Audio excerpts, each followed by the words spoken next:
Բարև ձեզ, Արարատ հեռուստաընկերության եթերում շտապ օգնություն հաղորդաշարն է։ Մենք խոսում ենք բազմաթիվ հիվանդությունների եւ միակ առողջության մասին։ Մենք աշխատում ենք ուղիղ եթերում եւ այս պահից սկսած 45 րոպե կարող եք զանգահարել 54 89 34 հեռախոսահամարով եւ ուղղել ձեր հարցը բժիշկ մասնագետին։ Այսօր խոսելու ենք բավական տարածված մի խնդրի օստեոխոնդրոզի մասին եւ մեր հյուրն է բժիշկ ռեֆլեքսոթերապևտ Արա Խաչատրյանը։ Բարև ձեզ բժիշկ, շնորհակալություն, որ ժամանակ տրամադրեցիք եւ եկաք մեզ հյուր։ Դուք մինչեւ եթերը մեր խոսակցության ժամանակ ասացիք, որ ընդհանրապես օստեոխոնդրոզ արտահայտությունը միայն Ռուսաստանում, Հայաստանում հետխորհրդային տարածքում է։ Կամ ասենք բառանների մեջ ինքը չի օգտագործվում։ Այնուամենայնիվ ինչին են ասում օստեոխոնդրոզ։ Խորհրդային երկրներին օգտագործվել, որտեղ տերմինի շուրջ բազմաթիվ վեճեր եղել, հենց օստեոխոնդրոզ տերմինը վերցնենք հենց բառը, ինչ է այնց ներկայացնում օստեո ոսկոր խոնդրա ղրճիկ, ասենք ոսկրաղրճիկային համակարգի հիվանդություն, բայց դե կոնկրետ ինչ արդեն պետք է տարանջատել էլի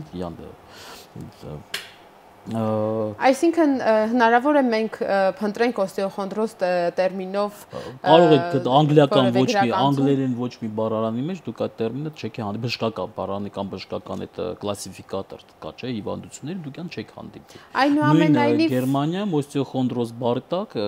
իրանք հասկանում են մինչև 70-ական թվականները շմորլ բժշկի անվանում են շմորլ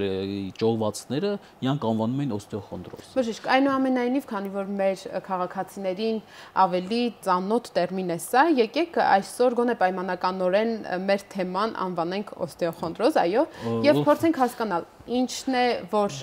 մարդիկ այդպես են կոչում եւ ինչն է որ բժիշկները կարող են այդպես կոչել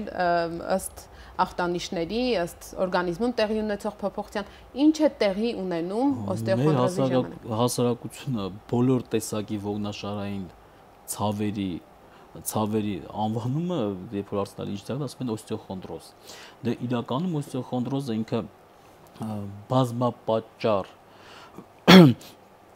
բազմապատճառ բնույթ կրող հիվանդություն է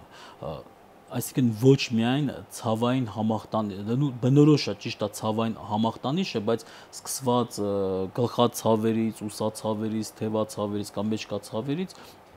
ինքը կարող է ներգրավել խոսքը հիմնական գնում է նյարդարմատի այդ ցավը առաջացող վնասման մասին այդ պատճառը դա միջ ողերի այսինքն երկու ողերի մեջտեղում գտնվող սկավառակի դեգեներատիվ այսինքն փոփոխական դիստրոֆիկ տրոֆիկա սնուցումը խանգարող հիվանդության մասին այդ հիվանդության պատճառով արդեն նոր առաջանում է ցավը որը մենք անվանում ենք օստեոխոնդրոզ Բժիշկ, խնդրում եմ բացատրեք մի փոքր ավելի մանրամասն։ Խոսքը գնում է ողնաշարի մասին։ Խոսքը գնում է ողնաշարի մասին, որտեղ շատ քիչ նույն տերմինը օգտագործվում է հոդերում, խոշոր հոդերում լինում է հնարավոր է նույնը ծնկահոդի շրջանում մեծ ոլորտի ոսկորի ղրճիկային փոփոխություն կա, տենց հիվանդություն օսկուտշլյատեր, նույն յանել են մեկ-մեկ հենց ասում ասենք օստեոխոնդրոզ կամ նատկալենիկ է ծնկի վրայի փոքրիկ ոսկորիկի Եվ խնդրում եմ ասեք այն հատվածը որը ձեր նկարագրությամբ ողերը իրար վրա նստած են եւ կառուցվում է այդպես ողնուղերը ողերի միջև կա աճառային հյուսվածք որը հեղուկից է մեծամասնության ինքը հեղուկ է պարունակում ինքն էլ է նաեւ սնվում ինքն էլ է նաեւ աճում եւ ինչ պատճառներով դա բազմաթիվ պատճառներով տրավմայից սկսած ինքը սխմվում է հնարավոր է դա նաեւ տարիքի հետ բնականon ոչ թե միայն սխմվի հնարավոր է ինքը նաեւ փոփոխվի ինքը չորանա այսպես ասած ինքը կորսնի էլաստիկությունը ճկունությունը կորում է իսկ ճկունության կորելու հետևանքը արդեն պարզ է դե փոխվում է կեցվածքը տարիքի հետ էլ դա բնականon կարող է լինել Հղիությունից հետո էլ է փոխվում Հիմա անցնենք ախտածին վիճակներին, հա, ինչ է լինում, որ միջողային տարածության այդ սկսում է դեգեներացիան, այսինքն այդ փոփոխությունը ամենատարածված փոփոխությունը երբ որ լինում է, դա լինում է որոշակի բորբոքումներից հետո Այսինքն դրա մեջ մտնում է նաև ինֆեկցիոն բնույթի, դրա մեջ մտնում է նաև մրսածությունը կամ ինչ չէ միոզիտ, այսինքն մկանաբորբը ամենասկիզբը միշտ ոնց է սկսում, թեթև ցավերից, օգտագործում է մի փոքրիկ ինչ-որ դեղամիջոցներ կամ տաքացնող մազեր կամ հակառակ ինչ-որ գելեր սառացնող ու թվում է թե հիվանդությունը հետ գնաց, բայց իրականում այդպես չի, որովհետև հենց ինքը օստեոխոնդրոզը եթե արդեն առաջացել է, պետք է մի քանի տարի հետ գնալ։ Դա այն հիվանդությունը չի, որ պրոստը նստեց մարդը մի թեթև ինչ-որ քամի փչեց կամ ինքը մրսեց ու յամոտ գնաց ստուգվեց, հայտնաբերեցին ողնաշարի դիսկերի փոփոխություն, միջողային դիսկերի փոփոխություն։ Ձեր շատ միոզիտը դա այն է, երբ մարդիկ ասում են մեջքս բռնվել է, այո։ Մեջքը բռնվելը շատ բաների, շատ ժամանակ է կարելի օգտագործել։ Ես ուզում եմ սենց ասեմ, իրական, երբ որ խոսք է որ գնում ենք օստեոխոնդրոզի մասին, հիվանդությունը ինքը ավելի շուտ է սկսում իր զարգացումը։ Իրան բազմաթիվ պատճառներ կան։ Սկսված ամենատարածված պատճառներից մեկը փոքրիկ հասակից անփոփոխ դա հարթաթաթությունն է կամ ինչու՞ չէ կեցվածքի խանգարումը, որը մենք համատարած այսօր նկատում ենք, ինչից հենց էլեմենտար սկսենք հագուստից, կոշիկներից, դες հենա ասեմ թող իմանա ժողովուրդը, մինչև 14-16 տարեկան չի թույլատրվում կաբլուկներ կամ մինչև 3.5 սանտիմետր, բայց դուք տեսեք ինչա կատարվում այսօրվա դրությամբ։ Այդ դեպքում ինչու են արտադրվում։ Նույնիսկ մանկահասակ համակարգի փոփոխություն է լինում, փոխվում է հավասարակշռության կենտրոնը, արդեն ինչ որ մի դիրքով է մարդը փորձում քայլել, նույն մանուկների մոտ մինչև 4-5 տարեկան եւ ավել 2 սանտիմետրից ոչ ավել 1.5-2 կամ թեկուզ, որտեղից պետք է սկսվեր կեցվածքի խանգարումը, իսկ կեցվածքի խանգարումը բերում արդեն հարկադրական ինչ-որ դիրքի, հարկադրական դիրքը երկար տարիներում արդեն հասուն տարիքում բերում է որոշակի մաշվածության, դե պատկերացեք մարդը արդեն ինչ-որ մի դիրքով է անդադ նստում, որտեղ հարմար է մյուս դիրքում դիսկոմֆորտ, այդ բառը օգտագործեմ, պայուսակները Ինչու՞ չէ, պայուսակները, եթե հիշում եք մոտ 25 տարի առաջ, տպագրությունը դեսենց օֆսեթային ինչ-որ տենց գլյանցվի գեղեցիկ գրքեր չէր, իրանք շատ թեթև էին, շատ փխրուն էին, շուտ փչանում էին, բայց թեթև էին։ Ռանյեց հասկացողությունը այդ պայուսակը, որ երեխաները դպրոց գնալուց գցում են, գնում են, այնտեղ ինքը ունի որոշակի նորմաներ։ Նորմաների մեջ մտնում է առաջի դասարանից մինչև 3-4 պետք է լինի 2.5-3 կիլո, դա ավելի շատ է, ասեմ իմացեք։ Բարձր դասան միջև 4 կիլո, 4 կիլոից ավել իրավունք չունի։ Իսկ հիմա երեխաների պայուսակները սարսափելի ծանր են։ Արդեն խնդրեմ, նախապատճառը կար, երկրորդը ֆիզիկական քիչ զբաղվածությունը, հաշվի առնելով, որ նորմալ ֆիզիկական զբաղվածության համար պետք է ինչ-որ սոցիալական նաև պայմաններ, դրա մեջ ոչ թե միայն գումարն է մտնում, այլ ժամանակը, մարդիկ ժամանակ էլ չեն ունենում երեխայով զբաղվեն, առաջվա պես չէ, էլի դպրոցները մի քիչ ավելի շատ ուշադրություն դարձնում ֆիզիկական պատրաստման։ Մենք ավելի թույլ ֆիզիկական այդ պատգատովկա ունենք, թուլանում են արդեն։ Այդ ժամանակ կորչում է հենց նաև այդ ճկունություն հասկացողությունը, մկանային ձգվածությունը, սպորտային կառուցվածքը, կազմվածքը։ Երկրորդ պատճառներից մեկը ինֆեկցիաներից, ինչ ինֆեկցիան կարող է հանգեցնել նման խնդրի։ Բոլոր տեսակի ինֆեկցիաները, ինֆեկցիա հասկացողությունը, սկսված նաև լոր, քիթկոկորթային կամ սեռավարակային կամ քրոնիկ ինֆեկցիաները, իրանք բերում են ներսում շատ ուժեղ նյութափոխանակության խանգարման վիճակի են բերում։ Այսինքն որոշակի օգտակար նյութեր, այդ միկրոէլեմենտները, ծնունդ այդ, որը մենք ստանում ենք, որը հենց կառուցողական մասն է մեր հենաշարժական համակարգի, սկսում է շատ արագ ձևով նվազել։ Այդ նվազեցման պատճառով արդեն կորում է իր ճկունությունը, այդ ամրությունը։ Երկար ժամանակ ունենալով թեկուզ աղիքային խնդիրներ, ինքը կարող է պրովոկացիա տա մեջքացավի կամ նույնը գինեկոլոգիչս կամ ուրոլոգիչս ինֆեկցիաները իրանք։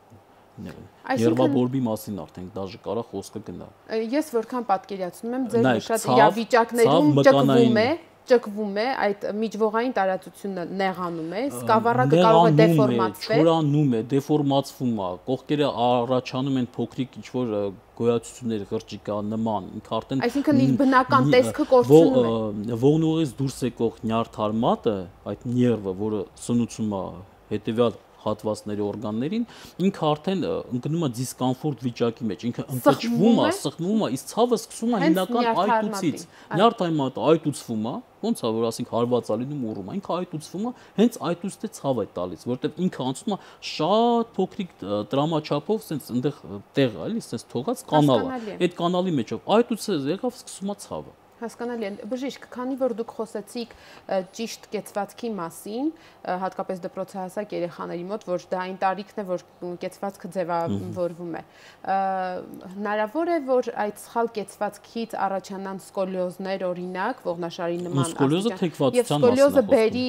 օստեոխոնդրոզ։ Սկոլիոզը ինքը իրենով բերելու է օստեոխոնդրոզի։ Վաղ թե ուշ բերելու է, լինելու է այնտեղ նաև ցավեր, լինելու է շնչառական խնդիրներ, որտեղ այդ ժամանակ կրծքավանդակը արդեն մի քիչ փոխվում է, դեֆորմացվում է, նեղանում է։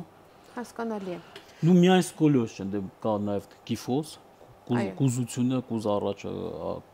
առաջանալը։ Ավելի շատ տարածված է կարծես սկոլիոզը։ Սկոլիոզ առաջացած նորից ասում եմ, դա փոքրուց է գալի, ուշ են նկատում կամ օստեոխոնդրոզների նույն պատճառներից մեկը լինում է հետագայում, խոսքը չի գնում մանուկ կամ երիտասարդ ժամանակում։ Ես ասում եմ, այդ հիվանդությունը ավելի հին պատմություն ունի, քան թե երբ որ արդեն հայտնաբերում են, որ ինքը կացինք, երբ որ գրում առաջին աստիճանի կամ երկրորդ աստիճանի օստեոխոնդրոզ, դա մի ամսում չառաջանում, ոչ երկու ամսում։ Երկարատև process-ի արդյունք է։ Մեկ ուսի վրա պայուսակ գցելը, երկար համակարգիչի դեմ նստելը, դա բոլորը հարկադրական դիրքեր են։ Մենք խոսում էինք ախտանշանների մասին եւ նաեւ պատճառների, թե ինչից է հնարավոր, որ առաջանան այդ խնդիրները ողնաշարի հետ կապված։ Հնարավոր է այդ ախտանշանները շփոթել, այսինքն մեկ այլ պատճառով ի հայտ եկած այդ նշանները մարդիկ միանգամից վերագրեն օստեոխոնդրոզին եւ ինչ որ սխալ հետագա ընթացք տան, հա, բուժման առումով։ Ավելի շատ լինում է հակառակը։ Ավելի շատ լինում է, երբ որ հիվանդը ունի, դե հիմնական ինչ է, հիվանդը ունի ցավ, հիվանդը ունի գանգատներ, օրինակ բերեմ մեր պրակտիկայից, որ շատ է հանդիպում, ցավ թիակների տակ, թիակների արանքում կամ կրծքավանդակում մշտական ցավ է, կամ փոխվում է այդ ցավը, մի որոշ ժամանակ դադար է տալիս, ինչ որ դիրքը փոխելուց ցավը նորից թեթևանում է, ցավը տարածվում է ցավ վերին վերջույթով կամ մատներին է միջև տալիս, մարդը կարդիոգրամա է անում, դիմում է սրտաբանին, թոքաբանին, մի որոշ դե միշտ վախենում են, չէ՞, սրտից, սիրտ, թոք, ու չի անցնում, ինչ որ որոշակի հաբեր է օգտագործում, նոր վերջում հայտնաբերվում է օստեոխոնդրոզը, այսինքն միջողային դիսկերի հիվանդություն, այսինքն ինչ տեղի ունեցավ, դե ունեցավ այն, որ փոփոխվելով միջողային այդ տարածությունը ինքը ընկճում է նյարդարմատը։ Նյարդարմատը ինքը իրենով արդեն այտուցից տալիս է ցավ, որը տարածվում է տվյալ հատվածում, ինչ չէ անգամ կարող մինչև օրգանի աշխատանքը փոփոխություն մտցնի։ Իսկ ո՞րն է այն դեպքը, որը կոչվում են ճողվածք։ Ճողվածք, երբ որ մենք ունենք միջողային դիսկի տեղաշարժ, այսինքն ինքը իր տարածությունից դուրս է մղվում, փոխվելով ամբողջական սկավառակը ոչ թե մի հատվածը կամ ասենք այդ սկավառակի մի որոշ հատվածը, այդպես վերցնենք, ինքը ամբողջականով չի կարող։ Ենթադրենք սկավառակը դեգեներացվել է եւ որոշակի ելուններ ունի, որը բնականon ձևից պետք է չունենար իր բնական տեսքից ելնելով։ Այդ ելունները նույնպես համարվում են ճողվածք, թե դա ամբողջական սկավառակի մասն է այնուամենայնիվ։ Ճողվածքը ինքը հենց օստեոխոնդրոզ հասկացողության, ըստ միջողային դիսկերի հիվանդության հաջորդ փուլն է, դա հաջորդ, արդեն շարունակությունն է, երբ որ մենք ունենք այդ փոփոխվածությունը, ինքը չի կարող ապահովել էլաստիկությունը ֆիզիկական նագրուսկաներից հիմնականում, ինչ որ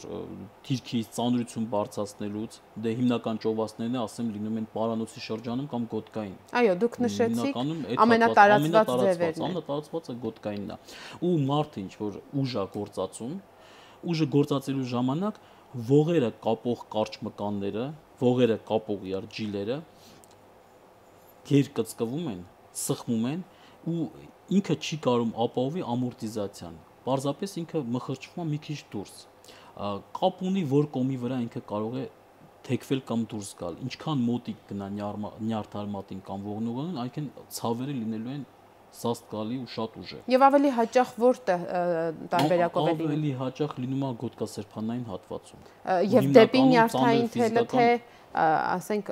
հնարավոր են տարբերակներ, որ մարդուն այսպես ասած նեղություն լինում են ճողվածքներ, որ մարդուն նեղություն չի տալի, շատ պատահական է հայտնաբերվում, դրա համար շեշտվում է ճողվածք ռուսեն ինքը կոչվում է Կարիշկովի սինդրոմ, նյարդարմատային սինդրոմով, այսինքն անպայման եթե նյարդարմատին ինքը կոմպրեսիայի ենթարկե, լինելու է շատ ուժեղ ցավեր, որը ոչ մի դեղորայքով շատ դժվար է անցնում, կարելի ասել չի փուլանում մինչև որոշակի բուժումներ ինքը չստանա, ճողվածներն էլ լինում են փոքր ու մեծ, բավականին մեծ ճողվածներ ինքը էլի չի կարող առաջանա պատահական ու շուտ մեծանալու հակում ունենում են ճողվածները, ունենում են ու պարտադիր չի մեկտեղ եթե ճողված կա, չի բացառվում մի ող, մի հատված վերևում է ինքը կարող առաջանա, կարող է անգամ հաջող վիրահատությունից հետո առաջանա։ Հասկանալի է, մինչև բուժման միջոցներին անդրադառնալը խնդրում եմ մի տարածված հարց ևս, հա, աղմուկը հոդերում դա լինի միջողային տարածությունների, թե ասենք ծնկային կամ թեկուզ որ մարդը գլուխը պտտեցնում է, հա, ինչ որ աղմուկ է։ Դա խոսում է օստեոխոնդրոզի մասին։ Չէ, դա օստեոխոնդրոզից չի միայն լինում, դա օստեոխոնդրոզի հետ կարելի ասել շատ կապել չունի, դա արդեն աճառների հետ է կապված, աճառային հիվանդություն է, բազմապատճառ, բազմատեսակի հիվանդություններից աճառները կարող են նույն իմաստով շորանան, նյութափոխանակությունը խախտվում է, մենք ունենք այնտեղ հատուկ ֆերմենտ, որը ապահովում է այդ սմասկան, հա, հասկացաք ինձի, ինքը չի կատարում իր գործը ու շփման ժամանակ լսվում է այդ այսինքն դա պարտադիր չի, որ օստեոխոնդրոզի նշան լինի։ Եթե պարանոցում է ձայներ, դա արդեն ոչ թե դա կան դեղ ռուսերեն կոչվում է դուգատրոզ չտի սուստավ, այդ շարժումի ժամանակ իրանց ձայնն է գալի այդ։ Պրոստե սկսվելով Դուք նշեցիք, որ ֆիզիկական ծանրաբեռնվածությունը նույնպես հնարավոր է բերի դրան։ Հիպոդինամիան նաև։ Եվ հիպոդինամիան։ Խնդրում եմ անդրադառնանք մի մասնակի դեպքի ևս, հղիությունը, որ արդեն դա մեծ ծանրաբեռնվածություն է կնոջ համար, կնոջ օրգանիզմի համար։ Ֆիզիոլոգիական process է արդեն կնոջ համար։ Հնարավոր է այդ ժամանակ օստեոխոնդրոզ առաջանա կամ ճողվածք։ Հնարավոր է օստեոխոնդրոզել, ճողվածնել ինչի որտեվ հղին արդեն ընկնում է ռիսկային գոտի մեջ, փոխվում է քաշը, բ փոխվում է հավասարակշռության կենտրոնը, այդ ծանրության հետ կապված ու դիրքը, երրորդը էդի պետք է իմանալ հղին ինչքանով է ֆիզիկական պատրաստված եղել, դե կան ավելի պինդ աղջիկներ ճկունդ, կան ավելի թույլ, օրինակ մենք ունենք կատեգորիա մի քիչ որ հիվանդություններ շատ են ունեցել փոքր ժամանակ, մի քիչ ավելի թույլ են եղել, ռիսկային խմբի մեջ են ընկնում։ Հետո լինում է էնդոկրին որոշակի խանգարումներ նաև հղիության ժամանակ ինքը պետք է ավելի միկրոէլեմենտներով հագեցված սնունդ օգտագործի խախտումների ժամանակ այդ սա արտամղվում է դիսկերից։ Այսինքն այնուամենայնիվ հղիության ընթացքում այդ հարցին եւս պետք է գերուշադիր լինել։ Գերուշադիր, որտեղ ի տարբերություն քաշի նորմայում ավելացում է հսկողությունը, ոսկրային վիճակը, գոյություն ունի հղիների համար հատուկ բուժական ֆիզկուլտուրայի բազմաթիվ ծրագրեր, որ նման բան չառաջանա, հետո հղի շարժունակությունը, որ ասում են պետք է մի քիչ շատ շարժվեց, սա հասկանալի է։ Բժիշկ, մեկ հարց եւս, հնարավոր է էպիդուրալ ցավազրկումից հետո մարդու մոտ առաջանան խնդիրներ կապված ողնաշարի հետ, այսինքն ի հայտ գան անընդհատ մեջքի ցավեր։ Կարող է ոչ թե էպիդուրալի պատճառով, այլ ունենա ինքը որոշակի խնդիրներ, պարզապես էպիդուրալից հետո նոր իրանք արտահայտվեն։ Օրինակ մի տարբերակ ասեմ, վախ հասկացողությունն է, էպիդուրալ այդ բլոկադեմասն է խոսքը ցավազրկման մասին, շատերի մոտ հետո առաջանում է վախ, այդ մասը կպան, ձեռ տվեցին, չի կարում քայլի, չի կարում շարժվի, իսկ որտեղ լինում է անշարժություն, ընդ լինում արդեն նյութափոխանակության շատ արագ խանգարում։ Այսինքն նույն ջրի հոսքը, որտեղ իսկ եթե դա վախի հետ չի կապված եւ ռեալ մարդը նկատում է, որ այդ process-ից հետո մեջքի խիստ ցավեր ունի եւ որոշակի դիրքից մյուս դիրքին փոխելը իր համար մի որոշակի այնտեղ կա ժամանակաշրջան, եթե այդ ժամանակաշրջանը անցնելու պես ցավը չի դադարում կամ ինչ-որ միջոցներ օգտագործելուց ցավը չի դադարում, պետք է դապսլետ նույնիսկ ստուգվի ինքը ու հասկանալ ինչա տեղի ունեցել։ Հասկանալի է։ Այս պահին մենք ունենք հեռախոսազանգ, լսենք մեր հեռուստադիտողին, բժիշկ։ Ալո։ Բարև ձեզ։ Մի փոքր բարձր 63 տարեկան։ Ողնաշարի ցավեր չեմ ունեցել, չունեմ։ Բայց հիմա ես մի քանի ամիս է ունեմ երթտեսություն։ առարկաներ ամեն ինչ աչքիս երկու հատ են երևում։ Պետք է անընդհատ լարված նայեմ, որ պատկերը ճիշտ տեսնեմ։ Դա արդյոք կապ ունի ողնաշարի հետ կամ ձեր ներկայացրած հիվանդությունների հետ։ То есть եկտեսությունը ինքը դա է հիվանդությունը կոչված դիպլոպիա, դա ողնաշարի հետ ինքը հենց անձամբ ողնաշարի հետ ոչ մի կապ չունի։ Դա առանձին ակնաբուժական պաթոլոգիա է, բայց աչքը, քանի որ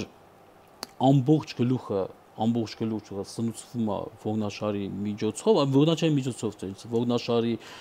ողերի կողքով է բարձրանում մեր անոթները սնուցող, շատ ժամանակ նույն պարանոցային օստեոխոնդրոզելի, ասենք, պատճառով կամ հենց նույն սկավառակային հիվանդությամբ հնարավոր է նաև աչքի հնարավոր է ինչի, սնուցումը, որովհետև դիրքը ձևը փոխվելու հետ մեկտեղ փոխվում է տրամաչափը, սնուցման անոթի տրամաչափը ու չի բավարարում արյան սնուցումը վերև։ Ինքը կարող անդրադառնա Բժիշկ, խնդրում եմ այստեղից անցնենք գլխացավերին, այդքան տարածված, որ նորից հնարավոր է հենց օստեոխոնդրոզից առաջանան։ Հնարավոր է, շատ հնարավոր։ Բոլոր տեսակի գլխացավերը երբեմն մարդիկ կապում են միայն դրա հետ, ինչպես պետք է տարանջատել։ Եվ նաև խնդրում եմ ասեք, թե ի վերջո ինչպես են բժիշկները ախտորոշում եւ հաստատում, որ այո, ձեզ մոտ ողնաշարի միջողային տարածության սկավառակի խնդիր է, իսկ մյուսի մոտ մեկ այլ խնդիր է, որի պատճառով գլուխն է ցավում կամ մեջքը։ Ուրեմն գլխացավերը դե չասեմ բազմաթիվ պատճառներ ունի, բոլորն է պարզ է։ Հիմնականում օրինակ գլխացավ, որը հայտնվեց ինչ որ երկար դիրքում նստելուց հետո, արդեն դա պարզ է, որ կապ ուներ ողնաշարի հետ կամ ինչ որ մի որոշակի պարանոցի դիրքի հետ նորից կապ ուներ։ Շատ ժամանակ ցավում է պարանոցը բարձր զակերակային ճնշման պատճառով, նորից վերագրում են աղերի կուտակում օստեոխոնդրոզին, նորից գալը։ Առաջին հերթին դե գլխացավը պետք է հասկանալ գլխացավը ինչի պատճառով է։ Եթե ուզում են տարանջատեն դա ինչ որ մի հիվանդության հետ կապված է, բորբոքային, քիթ կոկորտային ականջ կամ մի հատ պետք է ձեր ասածով ախտորոշում կատարվի պարանոցային հատվածում, տեսնել մագիստրալ անոթները նորմալ վիճակում են, ճմլվածություն կամ մկանային կծկվածություն կա թե ոչ, արդեն պարզ է։ Դա ինչպես է տեղի ունենում այդ ախտորոշումը, ինչ հիմնականում երկու միջոց, ամենահասարակ ու հեշտ միջոցը դա ռենտգեն հետազոտումն է։ Սովորական ռենտգեն հետազոտում, ինքը ոսկրային համակարգի համար շատ լավն է, արդեն որոշակի դիրքերից պարզ է ինչա կատարվում։ Եթե ռենտգեն հետազոտությունը բավարար չէ, ունդ է գոյություն նաև անամնեզ, մի քիչ պետք է զրուցել, հասկանալ հիվանդի մոտ ինչ կա, էլի, ինչ կանգատներ նաև ունի, սովորական գլխացավ դե չի լինում։ Օրինակ, ես ասեմ գլխացավ, մեկի գլխացավը անցնում է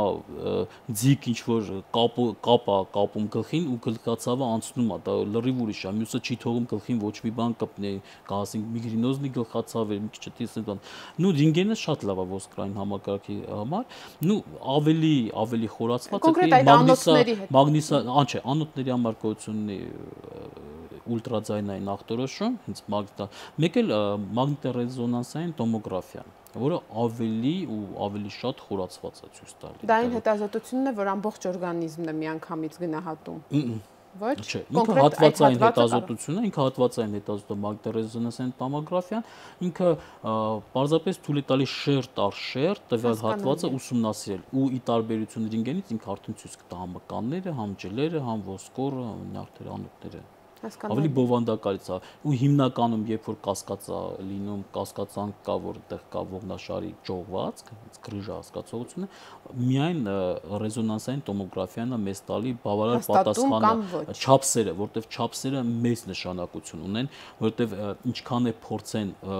մեծ լուրջ չափսեր հետ աշխատել, հիվանդը պետք է պատրաստ լինի, որ ուշ թե շուտ ինքը գնալու է վիրատման։ Հասկանալի է։ Երբ որ սկավառակը դուք պատկերացեք երկու տարածության արանքում ինչ որ մի բան դուրս եկավ ու սենց արտափքվեց, հենց նենց չէ կարա ներս բրթել կամ քայթ հետ քաշվել, մանավանդ թե կա ուժեղ կոմպրեսիա ու սկսել է ճմլում արդեն թմրածությունա, ոտքով թմրածությունա կամ չէ, դա արդեն շատ լուրջ վիճակ է։ Բժիշկ, խնդրում եմ հիմա անդրադառնանք նաև բուժման միջոցներին։ Ինչ է առաջարկում ժամանակակից բժշկագիտությունը։ Կա որոշակի դեղորայք, որը մարդուն կարող է հանել այդ իրավիճակից։ Դուք արդեն նշեցիք, որ ճողվածքների դեպքում հիմնականում ճանապարհը վիրահատությունն է։ Մեծ ճողվածքների դեպքում, որտեղ ճողվածքը դա ռուսերեն ասեմ պրիգավոր չի։ Այո։ Դա ուրեմն ասենց, նայեք, կան հիվանդություններ, որի դեմ պետքա պայքարել։ Կա հիվանդություններ, որոնց հետ կարելի է ընկերություն անել, այսինքն նույն տեսեք, մարդը ունի աղերի կուտակումը, այդ օստեոխոնդրոզ հասկացողությունը ժողովուրդը բանը,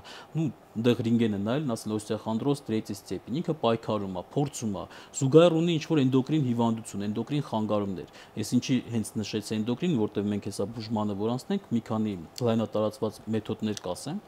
որոնք հենց էնդոկրինի ժամանակ կակրաս շատ չի կարելի օգտագործել, հա, ու ինքը ունի զուգողցող մի շարք հիվանդություններ, այսինքն պայքարը ոչ թե ապարդյուն է, բայց շատ դանդաղ է տեղ ունենում, ինչ-ինչ պատճառներով մի քանի տարվա ընթացքում ինքը ստացավ ողնաշարի ճողվածք, մի տեսակ չի բացառվում այդ ճողվածքը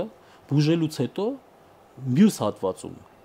չի առաջանա ինքը, որտեղ ինքը անշարժ որքան բուժելը ու այդ դիսկերը վերականգնել շատ երկար process, բավականին լուրջ process։ Այսինքն այդ մարդը պետք է իմանա, որ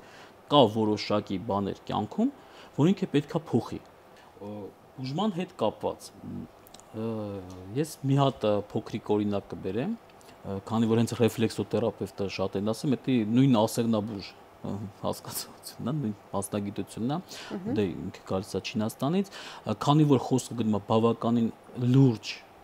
հիվանդության մասին, բազմապատճառ, բազմախտանիշ, քրոնիկ հիվանդությունների դեպքում ես անձամբ ունեմ մեկ խորհուրդ առաջարկ, առաջին հերթին պետքա փոխել ապրելակերպը հնարավորին ձևով, այսինքն եթե հիպոդինամիկ եք դառնաք ավելի շարժուն, եթե շատ շարժուն եք ու շատ եք հոգնում, մի քիչ ժամանակ ունեք հանգստանալու։ Երկրորդը պետքա փոխել սնունդը պարտադիր կարգով։ Դուք ինչ եք խորհուրդ տալիս։ Մենք ունենք հատուկ մշակված դիետաներ, բիզբիլկովի, ոչ սպիտակուցային դիետաներ։ Հիմնականում նաև դա օգտագործվում է հոդաբորբերի ժամանակ շատ հաճախ։ Այսինքն խեղճ մարդիկ, որպեսզի չչաղանան, ճարպեր պիտի չուտեն, որպեսզի մեջքի ցավերից խուսափեն, սպիտակուց պիտի չուտեն։ Այնպես բաներ, որոնք ավելի շատ իրանց այդ նյութափոխանակությունը կակտիվացնի։ Օրինակ նույն քյարաուզը ամենալավ բանն է աղերի կուտակման օստեոխոնդրոզի ժամանակ կամ մեր գետնախնձորը իրանովել էր կամ որոշակի թռչոցներ ու թուրմեր պատրաստված յասամանի ծաղիկներ, դա արդեն բուսաբուժությանը մենք չանդրադառնանք հիմա։ Երրորդը դա շնչառությունն է։ Ինչ ստացվեց ապրելակերպ, սննդակարգ, շնչառություն։ Նոր ճիշտ շնչառությունը արդեն կարելի ասել բուժման մոտ 50%-ն է։ Բոլորս մենք ճիշտ չենք շնչում, հետո ուշադրություն դարձնենք նկատել։ Կարող եք 1-2 բառով ասել, ո՞րն է ճիշտ շնչառությունը։ Ճիշտ շնչառությունը, դա ոնց է, ճիշտ շնչառությունը շնչել քթով։ Շնչել քթով, արտաշնչել, որոշակի ռիթմի մեջ ընկնել ներսի օրգանները, դա որոշակի շնչառական վարժություններ կա, ըստ դրա ես հիմա չեմ Բայց մարդը կարող է թողնել իր բոլոր գործերը եւ մտածել միայն ճիշտ կամ սխալ շնչելու մասին։ Դու եթե նկատել եք մարդիկ կան, իրանք հեվում են անընդհատ, հեվոցով են շարժվում կամ ունեն քթի միջնապատի խնդիր կամ ինչ-որ քթի ադենոիդների խնդիր, ծանր են շնչում, վատ են շնչում, դրան բացարձակ ուշադրություն չեն դարձնում։ Դա էլ լուրջ խնդրեմ այն մարդու առողջության համար։ Այսինքն, եթե ուշադրության կարիք լինի, ինքնստինքյան օրգանիզմը կհուշի, որ պետք է շնչառությունը կարգավորել։ Չորրորդ կետը նոր արդեն դեղորայքն է, 5-ը արդեն հենց բժշկի միջամտությունն է։ Միջամտությունը կան դեղեր, որ հանում են այդ իրավիճակից։ Այդ իրավիճակից հիմնականում աշխատում են հակաբորբոքային դեղերը, ցավազրկողները։ Մեկ էլ սենց է, նայեք, ուրեմն միջողային դիսկերի հիվանդության բուժումը չի կարելի մեկ էտապով ավարտել, այսինքն հեսա էսի ռեցեպտն է, այս ռեցեպտը օգտագործում եք, ամեն ինչ նորմալ է։ Առաջին հերթին նայում ենք հետը ինչ համախտանիշ է ինքը բերել։ Վերցնենք ինչ-որ մի հատ օրինակ ցավ ունի, ցավ, տարածվող ցավ, անդադար ցավ,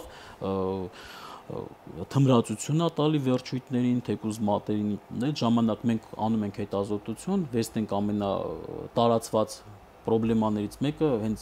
դիսկագենի ռադիկուլիտ, այսինքն դիսկի տեղաշարժի պատճառով նյարդար մատի բորբոքում։ Արագ տեմպով պետք է կատարվի ցավազրկվում, շուտ հանվում այդտեղ այտուցը, այդտեղ արդեն աշխատում է հիմնականում դեղորայքները։ Շուտ հանվում է այտուցը։ Ցավը ինքնստիկյան մի քիչ կթողնի, տալիս են հատուկ պրեպարատներ հակաբորբոքային, մտնում է հիվանդը երկրորդ էտապի մեջ, այսինքն երկրորդ էտապը, որովհետև այդ մարդը եթե ունի քրոնիկ հիվանդություն, ինքը 1-2-3 օրում չի բուժվի, իսկ նման դեղորայքները իրանք ունեն նաև հակացություններ, շատ հակացումներ, բոլոր հիվանդներն գիտեն, որ նման ցավազրկողներ առաջացնում են աղեստամոքսային համակարգում դաճ փոփոխությունների։ Օգնության է գալի երկրորդ էտապը, հենց իմ մասնագիտական էտապն է, որտեղ խոսքը գնում է ոչ թե միայն հիվանդաբուժության մասին, այլ հենց բուժման մասին։ Բուժման մասին դա փոքրիկ էտապ չի, դա բավականին երկար է։ Որքան է տևում միջինը, եթե Միջինը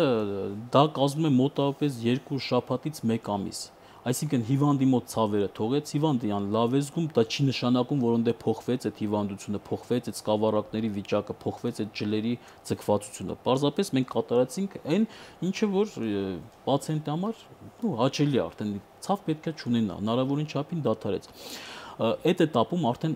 լայն օգտագործվում է հենց ֆիզիոթերապիան օրինակ, այսինքն բուժում ֆիզիկական, ֆիզիոթերապիան բուժում ֆիզիկական միջոցներով, դա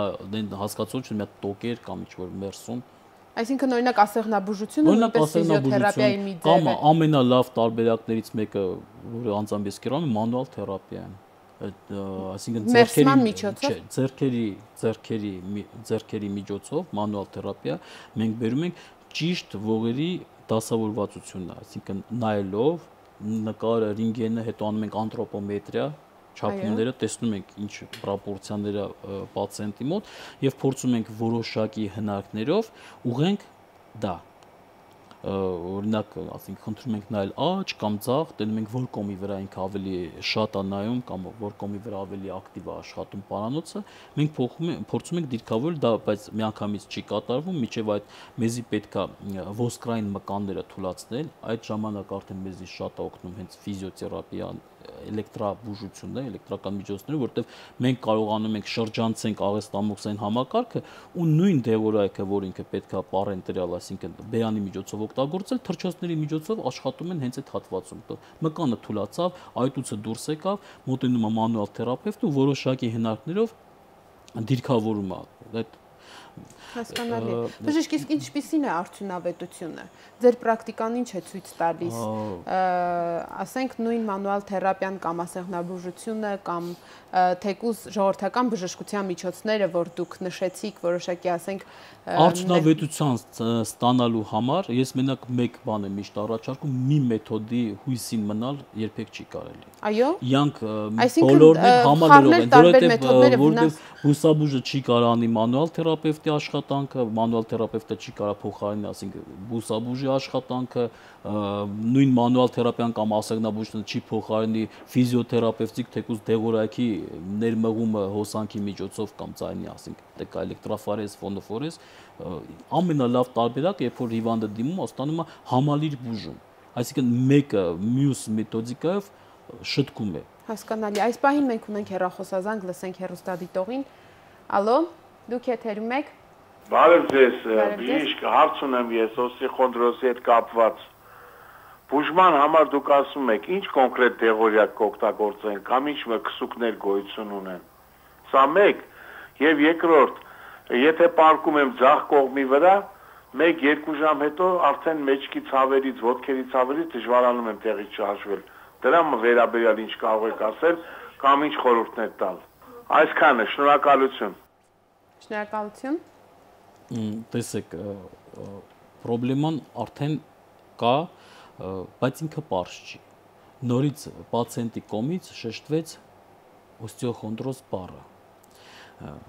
Բայց շեշտվեց ինչ համախտանիշ է ինքը հետը տանում։ Միայն ցավը այդտեղ շեշտել կամ կողքի պարկելուց հետո ցավ ուժեղանում, դա շատ քիչ է։ Այսինքն նախ պետք է հետազոտվելու համար։ Նախ պետք է հետազոտել, հասկանալ, որովհետև հաշվի առնելով նաև տարիքը, իս ձայնից կարծում եմ հասուն տղամարդը, այնտեղ պարտադիր պետք է միատել արվի սոնոգրաֆիա, հաշվի առնելով, որ տարիքային փոփոխություններ են նաև լինում այդ հատվածում, այսինքն որովայնի ներքևի հատվածում։ Ես մոռացա շեշտեմ, որ կա որոշակի սահմանափակումներ դեղորայքի ու նաև ֆիզիոբուժման մեջ։ Այդ հենց տարիքային սահմանափակումն է։ Օրինակ տարիքային սահմանափակումը, եթե կա պրոստատայի թեկուզ ադենոմա կամ կանացի միոմա, ուռուցքային վիճակներ, պարտենտ, սուրճերմություն չի կատարվում դրանք։ Կոնկրետ դեղորայք հենց ինքը, որ ստեղծված է կամ ինքը գրված է, որ օգտագործել օստեոխոնդրոզի ժամանակ գոյություն չունի։ Իսկ քսուկներ կան միմիայն ցավազրկող ու որոշակի քսուկի իմաստը տեղային է, հյուսվածքի տրոֆիկան, այսինքն արյան այդ սնուցումը լավացնել, եթե ինքը ունի ցավազրկող կոմպլեքսներ մեջը, ինքը կատարում է ցավազրկող ազդեցություն։ Այտենց քսուկ, հենց օֆիցիալ ընդունված գոյություն չունի։ Կա որոշակի մայզեր, կրեմեր չէ, մայզեր, որոնք ավելի խորն են թափանցում, հին ժամանակից օգտագործված Բայց ասում եմ, դա հենց իմինը այդ մարդու շեշտած ինքը հենց իմինը այս օստեոխոնդրոզը։ Պետք է հետազոտվել եւ Կակրաս խոսքը հենց գնում է դիսկագենի ռադիկուլիտի մասին, այսինքն դիսկի փոփոխության պատճառով նյարդարմատի ճմլում։ Ամենա ճիշտ տարբերակը տարքում նախ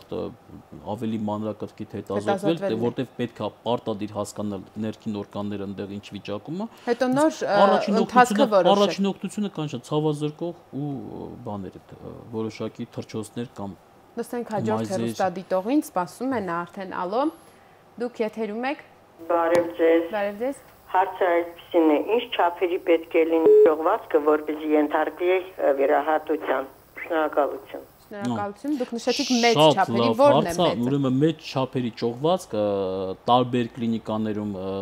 տարբեր դասակարգում կա, բայց պրակտիկայից ցույց է տալիս, որ 5-ից 6 մմ-անոց ճողվածքը արդեն մտնում է ռիսկային գոտի մեջ, то есть դա վիրահատելի է։ Միշտ փորձ է կատարվում։ Այսինքն մի եղունգի չափ, հա։ Միշտ փորձ է կատարվում ինչ-որ կոնսերվատիվ, ինչ-որ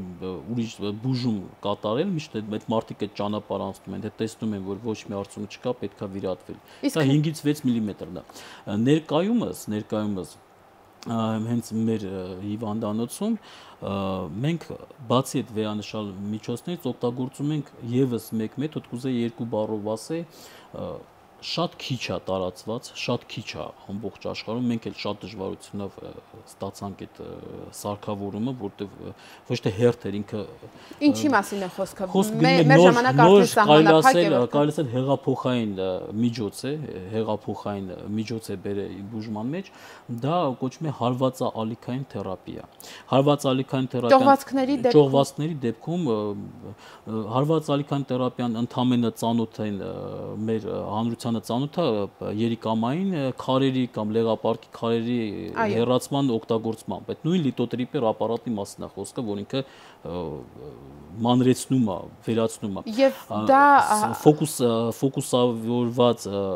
ձայնային ազդեցության միջոցով մենք կարողանում ենք մինչև 5-ից 6 մմ-անոց ճողվածքները փոխրացնել։ Ու դա այսինքն մանրացնել ինչպես քարերը, փոքրացնել, այսինքն ինքը փոքրանում է, ինքը տեղային տրոֆիկան, բայց հետ չի մղվում։ Հետմղման չի մասին խոսք, այսինքն արդեն դուրս եկած այդ արգասիկային մաս, որը սենց սխմում է, տեղային այդ այտուցվածությունը, այդ որ հեղուկ ավակվում, այդ բորբոքվածությունը ինքը միանգամից ազդում է վրան, ինքը փոշիացնում է այդ դուրս եկած մասը։ Հասկանալի է։ Խնդրում եմ դա անպայման կհետաքրքրի մեր վերջին հարցն է։ Ինչ արժե, ասենք ձեր վերջին նշած մեթոդը, եթե մարդը դիմի եւ մի կուրսը, հա, որ կուրս չէ, մեկ պրոցեդուրան, որովհետեւ հարվածաալիքային թերապիան ինքը շատ ինդիվիդուալ է, մենք անում ենք 3-ից 5 ոչ ավել պրոցեդուրա, որտեղ ինքը ֆոկուսավորված է, դա շատ ուժեղ ազդեցություն ունի,